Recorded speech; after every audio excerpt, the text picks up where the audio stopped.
अस्सलाम वालेकुम दोस्तों। ड्रामा सीरियल दोलाब जे नई ईंदड़ एपिसोड में छा थींदो तव्हांखे सॼी कहाणी ऐं अपडेट इन नंढड़ी ऐं छोटड़ी वीडियो में ॾींदासीं। वीडियो खे आख़िर ताईं ॾिसंदा मुंहिंजे यूट्यूब चैनल ज़मीर जमल खे लाज़मी सब्सक्राइब कंदा ऐं बेल आइकन को ज़रूरु प्रेस कंदा जीअं असांजो नओं हारंदड़ वीडियो ऐं भेरनि ते सभ खां पहिरियां पहुचंदो रहे। ऐं दोस्तों तव्हां बि नवां अपडेट ॾिसंदा रहो। दोस्तों तव्हांजो टाइम वेस्ट कोन पिया करायूं, हलो था पंहिंजे कहाणी ऐं अपडेट जी तरफ़।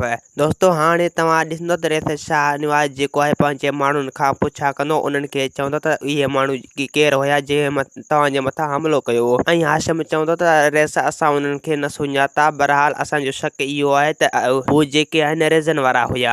ऐं ॿिए पासे दोस्तों हाणे तव्हां ॾिसंदो त रेस शाहनवाज़ जेको आहे रेज़न वारनि जे मथां हाणे केस दाख़िल कराए छॾींदो ऐं पुलिस उनजो कॾहिं बि चवणु न वठंदो। ऐं पुलिस रेस शाहनवाज़ खे चवंदो त थोरो सब्र खां कमु वठ त इन में कंहिंजा हथ आहिनि, मां ईअं कॾहिं बि केस दाख़िल न कंदसि। रेस शाहनवाज़ सूबेदार खे चवंदो त अगरि जेकॾहिं तो केस दाख़िल न कयो त पोइ मां DSP सां ॻाल्हाए ऐं तुंहिंजी नौकिरी बंदि कराए छॾींदसि।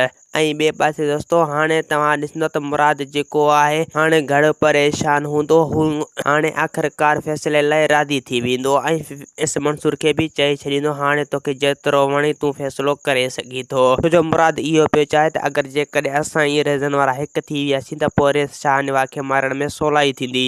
ऐं ॿिए पासे दोस्तों हाणे तव्हां ॾिसंदो त रेस मंसूर जेको आहे रेज़न वारनि सां ॻाल्हाईंदो, रेज़न वारनि जो थोरो मञींदो ऐं उन्हनि खे चवंदो त तव्हांजी भलाई थी जो तव्हां केस तां हथ खणी मूंखे आज़ादु कयो। हाणे तव्हांखे हिकिड़ो कमु करिणो पवंदो, तव्हांखे हाणे फ़ैसिले ते राज़ी थियणो पवंदो जो मां तव्हांखे हिकु करे वठां ऐं पोइ रेस शाहनवाज़ खे मुंहुं ॾियण में सवलाई थींदी। ऐं रेज़न चवंदो त जेसीं ताईं असां कुंज खे वापसि नथा कयूं, जेसीं ताईं असां कॾहिं बि फ़ैसिलो नथा करे सघूं। ऐं मंसूर चवंदो जेकॾहिं फ़ैसिलो थी थो वञे त पोइ छोकिरी वराइण में मां कामयाबु थी वेंदसि। दोस्तों असांखे ॾींदा हाणे इजाज़त, वरी तव्हां सां मिलंदासीं के नई ईंदड़ वीडियो में। ख़ुदा हाफ़िज़।